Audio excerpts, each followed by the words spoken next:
Hello दोस्तों, आप सभी लोगों का मेरे इस यूट्यूब चैनल एजीके सागर में बहुत बहुत स्वागत है। दोस्त, आरपीएफ कांस्टेबल के एग्ज़ाम में पूछे गए मोस्ट इम्पॉर्टेंट जीके जीएस के प्रश्नों को देखेंगे जो रिसेंटली में कंडक्ट करवाए गए थे। ठीक है, ये सभी प्रश्न जो है आगामी हर रेलवे एग्ज़ाम के लिए इम्पोर्टेंट होने वाली है। तो वीडियो को बिना स्किप किए पूरा ज़रूर देखें, और यदि आप चैनल पर पहली बार आए हैं तो चैनल को सब्सक्राइब कर लें और घंटी की बेल आइकन को दबा लें ताकि सारी नोटिफिकेशन आप तक ज़रूर पहुंचे। और वीडियो पसंद आए तो वीडियो को लाइक करें। तो चलिए देखिए, पहला प्रश्न क्या है कि 71 नंबर प्रश्न, संगम पर हर 12 वर्ष में मनाया जाने वाला अगला कुंभ मेला, जिसे तीर्थराज या तीर्थ का राजा भी कहा जाता है, 2025 में होने वाला है। 2025 का कुंभ मेला निम्नलिखित में से किस शहर में आयोजित किया जाएगा? तो ये प्रयागराज में आयोजित किया जाएगा। ऑप्शन डी होगा इसका करेक्ट आंसर, प्रयागराज। अगला प्रश्न देखिए, साउथ इंटरनेशनल मूवी अवार्ड्स 2023 में 777 चार्ली ने किस भाषा की फिल्म श्रेणी में पुरस्कार जीता? तो कन्नड़। ऑप्शन ए होगा इसका करेक्ट आंसर, कन्नड़। अगला प्रश्न देखिए, अगला प्रश्न है, रेडियम तत्व की खोज निम्नलिखित में से किस वैज्ञानिक ने की थी? तो रेडियम तत्व की खोज की थी मैडम क्यूरी ने। ऑप्शन सी होगा इसका करेक्ट आंसर, मैडम क्यूरी। अगला प्रश्न देखिए, भारत में 5वीं पंचवर्षीय योजना का लक्ष्य क्या था? तो भारत में 5वीं पंचवर्षीय योजना का लक्ष्य था गरीबी उन्मूलन। ऑप्शन बी होगा करेक्ट आंसर, गरीबी उन्मूलन। अगला प्रश्न देखिए दोस्त, 75 नंबर प्रश्न क्या कहता है कि 22 जुलाई को संसद में प्रस्तुत आर्थिक सर्वेक्षण 2023-24 के अनुसार बाजार पूंजीकरण के जीडीपी से अनुपात में भारत अब वैश्विक स्तर पर किस स्थान पर है? तो इसका करेक्ट आंसर होगा 5वें स्थान पर।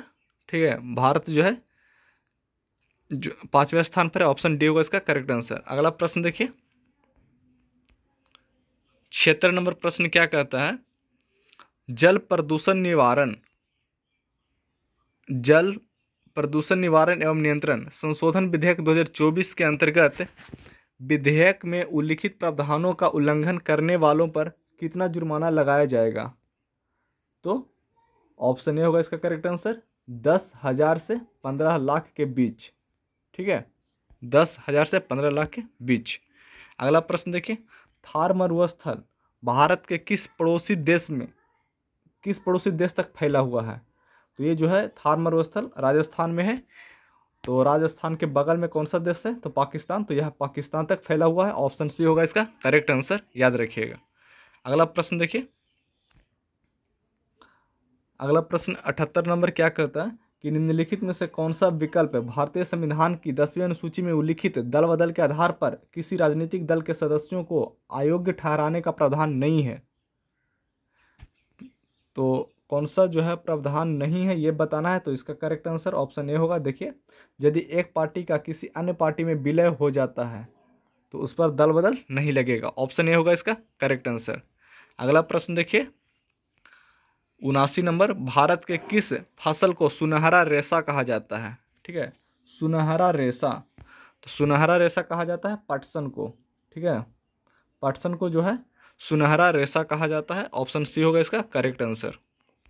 80 नंबर प्रश्न देखिए, 80 नंबर प्रश्न क्या कहता है कि भारतीय संविधान में निर्देशक सिद्धांतों यानी डायरेक्टिव प्रिंसिपल्स की अवधारणा किस देश के संविधान से ली गई है? तो ये आयरलैंड से ली गई है। ऑप्शन सी होगा इसका करेक्ट आंसर, आयरलैंड। ठीक है, आयरलैंड से ली गई है।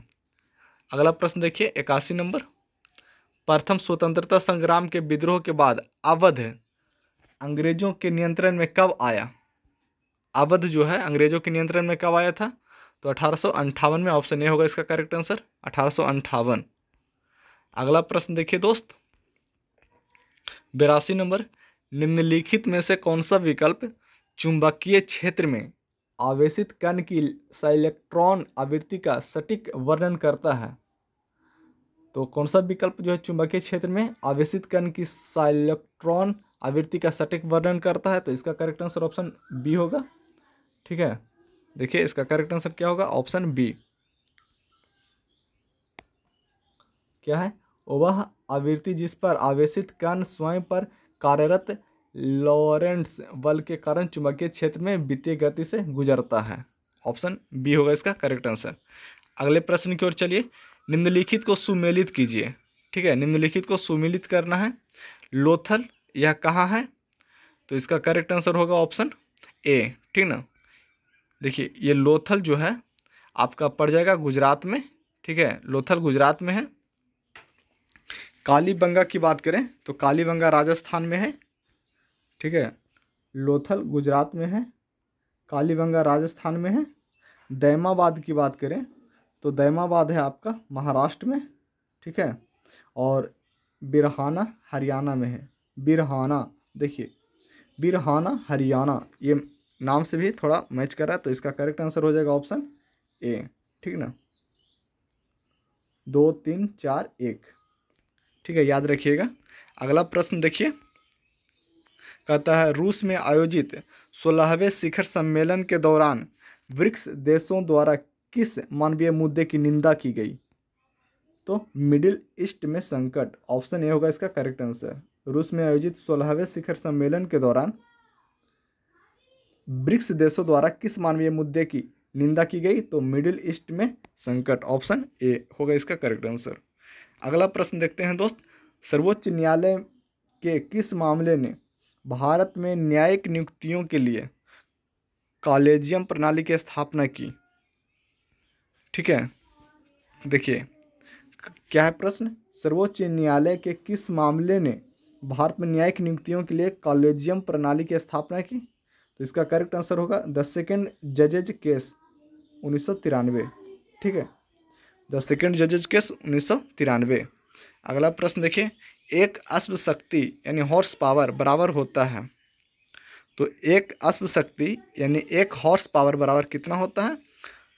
ऑप्शन बी होगा करेक्ट आंसर 746 इंटू 10⁻⁻6 MW। ठीक है, 746 इंटू 10⁻⁻6, याद रखिएगा। अगला देखते हैं, निम्नलिखित में से किस नृत्य शैली की उत्पत्ति असम से हुई है? तो असम से हुई है किस नृत्य शैली की उत्पत्ति? तो वो है सत्रिया। ठीक है, सत्रिया जो है आपका असम से संबंधित है।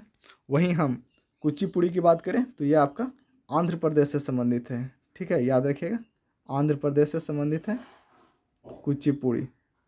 ठीक है, कथकली की बात करें तो यह आपका केरल हो जाएगा।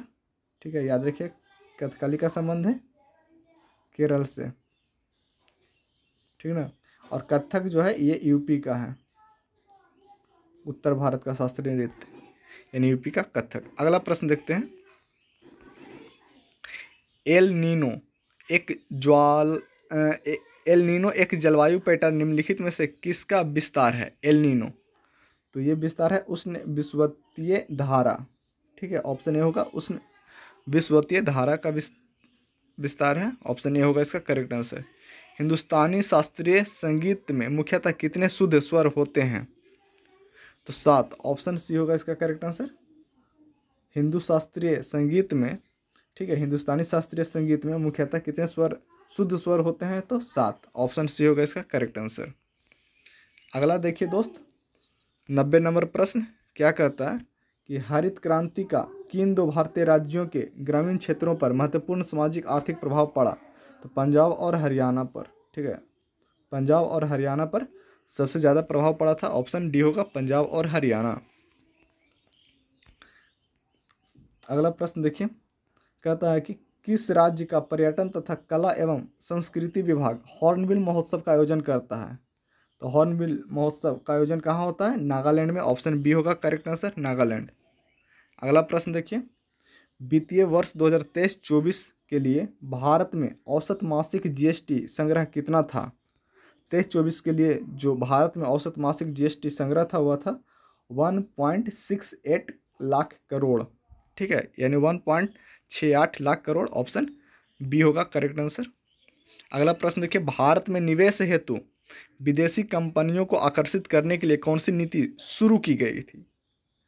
ठीक है, विदेशी कंपनियों को आकर्षित करने के लिए कौन सी नीति शुरू की गई थी? तो उदारीकरण नीति। ऑप्शन ए होगा करेक्ट आंसर, उदारीकरण नीति। अगला प्रश्न देखिए दोस्त, ठीक है, मतदान करने का अधिकार जो है किस प्रकार का अधिकार है? मतदान करने का अधिकार जो है एक कानूनी अधिकार है, याद रखिएगा। मतदान करने का अधिकार एक कानूनी अधिकार है। अगला प्रश्न 95 नंबर की बात करें तो 95 नंबर प्रश्न कहता है, वर्ष 2016 में भारत सरकार ने उड़ान क्षेत्रीय संपर्क योजना आरंभ की, वह किस क्षेत्र से संबंधित है? तो नागरिक उड्डयन, ऑप्शन डी होगा इसका करेक्ट आंसर। नागरिक उड्डयन से संबंधित है उड़ान योजना। ठीक है, अगला प्रश्न देखिए, भारत के पश्चिमी भाग में अरब सागर के किनारे और गोवा के दक्षिण में स्थित तटीय क्षेत्र को क्या कहा जाता है? तो मालाबार तट। ठीक है, मालाबार तट कहा जाता है। एक पर और प्रश्न को देखिए, भारत के पश्चिमी भाग में अरब सागर के किनारे और गोवा के दक्षिण में स्थित तटीय क्षेत्र को क्या कहा जाता है? तो मालाबार तट।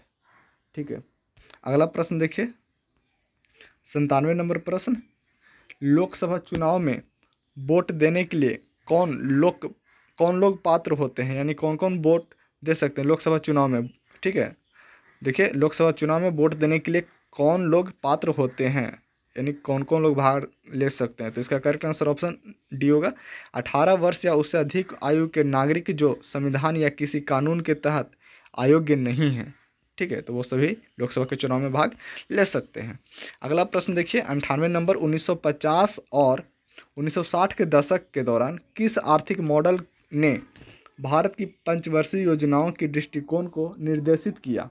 1950 और 1960 के दशक के दौरान, तो ये हो जाएगा ऑप्शन बी, ऑप्शन सी हो जाएगा महालनोबिस मॉडल। ठीक है, कौन सा मॉडल? तो महालनोबिस मॉडल, ऑप्शन सी होगा इसका करेक्ट आंसर। प्रथम पंचवर्षीय योजना की बात करें तो उसका कार्यकाल रहा है कब से कब तक? तो 1951 से लेकर के 1956। ठीक है, 1951 से लेकर 1956। दूसरे पंचवर्षीय योजना की बात करें तो 1956 से लेकर के 1961 तक। ठीक है, तो पहला जो है पंचवर्षीय योजना हैरोल्ड डोमर मॉडल पर आधारित है। ठीक है, हैरोल्ड डोमर मॉडल पे, जबकि दूसरा पीसी महालनोबिस के मॉडल पे।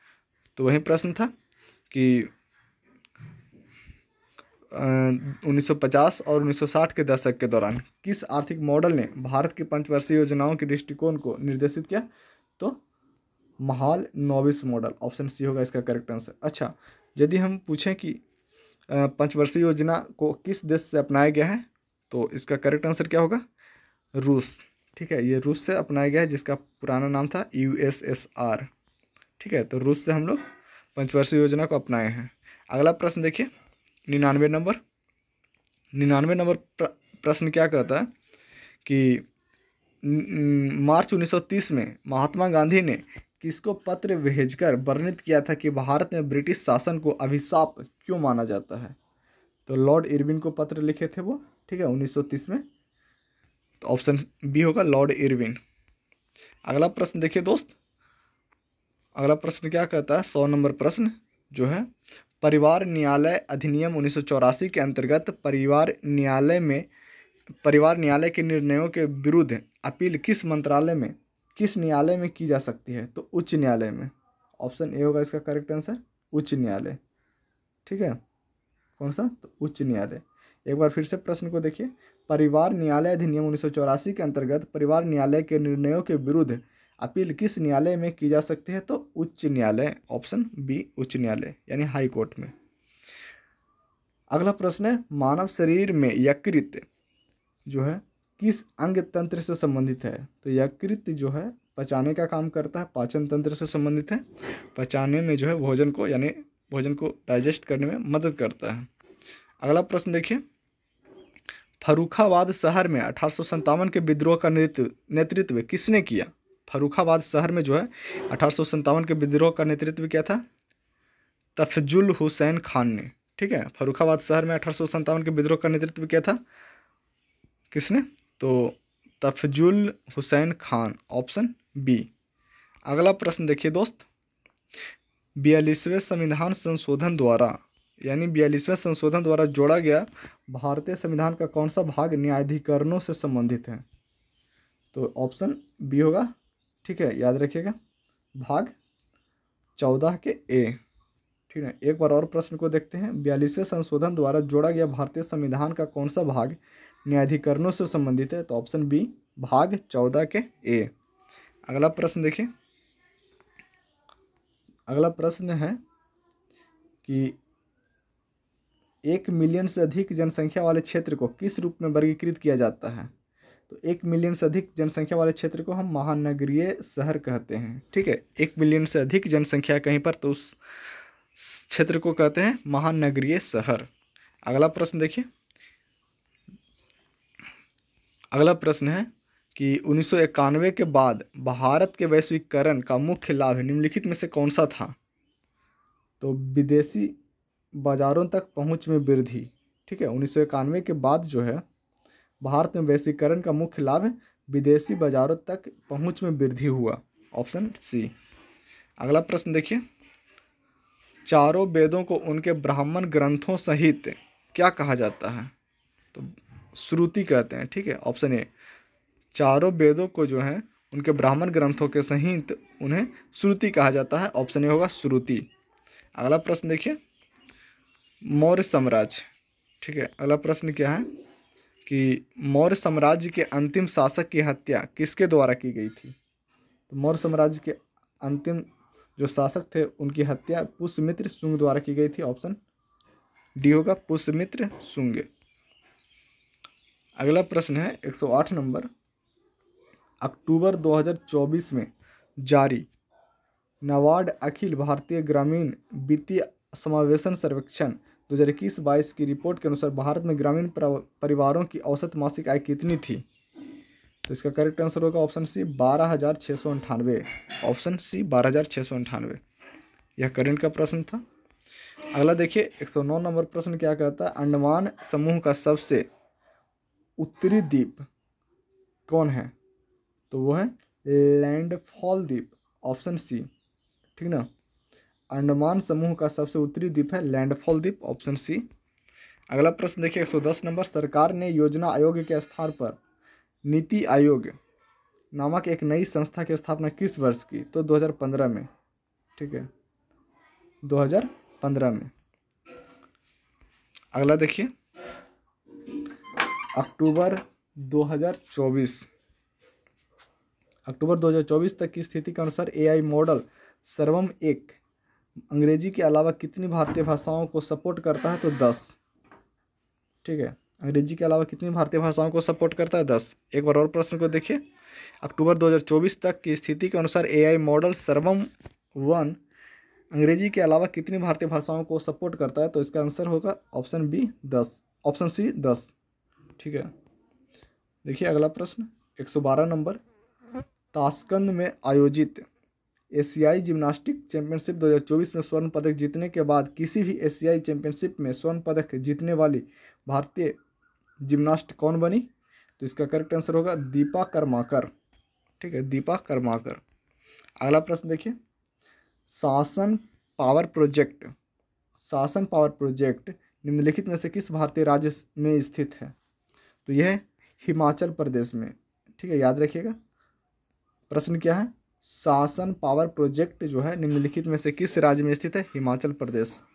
अगला प्रश्न देखते हैं 114 नंबर। 114 नंबर प्रश्न कहता है कि 26 नवंबर 2024 तक की स्थिति के अनुसार 1950 में पहली बार लागू होने के बाद से भारत के संविधान में कितने संवैधानिक संशोधन किए गए हैं? तो 106। अब तक कितने संवैधानिक संशोधन हो चुके हैं? तो 106, ऑप्शन ए होगा इसका करेक्ट आंसर। अगला प्रश्न देखते हैं दोस्त 115 नंबर, तो विद्युत चुंबकीय तरंग के विद्युत और चुंबकीय क्षेत्र की दिशा के बीच कितना डिग्री का कोण बनता है? तो 90 डिग्री का कोण बनता है। ठीक ना, प्रश्न क्या था कि विद्युत चुंबकीय तरंग के विद्युत और चुंबकीय क्षेत्र की दिशा के बीच 90 डिग्री का कोण बनता है। याद रखिएगा कितने डिग्री का कोण बनता है? तो 90 डिग्री का कोण बनता है। ठीक ना, अगला प्रश्न देखते हैं दोस्त 116 नंबर, केंद्रीय बजट 2024 के अनुसार नई कर नीति के तहत 5% कर दर के लिए संशोधित कर स्लैब सीमा कितनी है? तो है 7 लाख। ठीक है, ऑप्शन सी होगा 7 लाख। प्रश्न को एक बार और देखिए। केंद्रीय बजट 2024 के अनुसार नई कर नीति के तहत 5% कर दर के लिए संशोधित कर स्लैब सीमा कितनी है? तो 7 लाख, ऑप्शन सी 7 लाख। अगला प्रश्न देखते हैं 117 नंबर। तिलक का मानना था कि राजनीतिक अधिकार केवल डैश से प्राप्त किए जा सकते हैं, तो केवल साहसिक कार्रवाई से यानी प्रबल दबाव से ही प्राप्त किए जा सकते हैं। किनका मानना था? तो तिलक का मानना था कि राजनीतिक अधिकार जो है ना केवल साहसिक कार्रवाई यानी प्रबल दबाव से ही प्राप्त किया जा सकता है। ठीक है, अगला प्रश्न देखते हैं दोस्त। 118 नंबर प्रश्न क्या कहता है कि जून जो है 2024 को संपन्न हुए नॉर्वे शतरंज सुपर टूर्नामेंट के 12वें संस्करण में अपना छठा नॉर्वे शतरंज खिताब निम्नलिखित में से किसने जीता? तो इसका करेक्ट आंसर ऑप्शन बी होगा, मैग्नस कार्लसन ने। ठीक है, मैग्नस कार्लसन, यह करंट का प्रश्न था। आते हैं 119 नंबर प्रश्न पे। 119 नंबर प्रश्न क्या कहता है? 2024 में भारतीय रिजर्व बैंक ने किस महीने में अपने परिचालन के 90वें वर्ष में प्रवेश किया? तो अप्रैल में। ठीक है, अप्रैल में जो है यह अपने परिचालन के 90वें वर्ष में प्रवेश कर गया। ऑप्शन डी होगा इसका करेक्ट आंसर। आते हैं आज के लास्ट प्रश्न पे। 120 नंबर प्रश्न देखिए क्या है। कहता है कि प्रधानमंत्री श्री नरेंद्र मोदी ने सितंबर 2024 में मौसम और जलवायु अनुसंधान के लिए तैयार निम्नलिखित में से किस हाई परफॉर्मेंस कंप्यूटिंग सिस्टम का उद्घाटन किया? तो इसका करेक्ट आंसर होगा ऑप्शन डी, अर्क और अरुणिका। ठीक ना, यह भी करंट का प्रश्न था। तो दोस्त ये थे मोस्ट इम्पॉर्टेंट जीके एवं जीएस के प्रश्न, साथ ही कुछ करंट के प्रश्नों को भी हमने देखा जो रिसेंटली के आरपीएफ कांस्टेबल के एग्जाम में पूछे गए थे। ये वीडियो जो है आपके आगामी रेलवे एग्जाम के लिए इम्पॉर्टेंट होने वाली है, चाहे किसी भी तरह का एग्जाम हो। तो यदि वीडियो पसंद आई तो वीडियो को लाइक करें, चैनल को अभी तक आपने सब्सक्राइब नहीं किया तो सब्सक्राइब कर लें और घंटी के बेल आइकन को जरूर दबाएं ताकि सारी इंफॉर्मेटिव वीडियो की नोटिफिकेशन आप तक जरूर पहुंचे। बस इस वीडियो में इतना ही, मिलते हैं नेक्स्ट वीडियो में। वीडियो को पूरा देखने के लिए आपका बहुत बहुत धन्यवाद।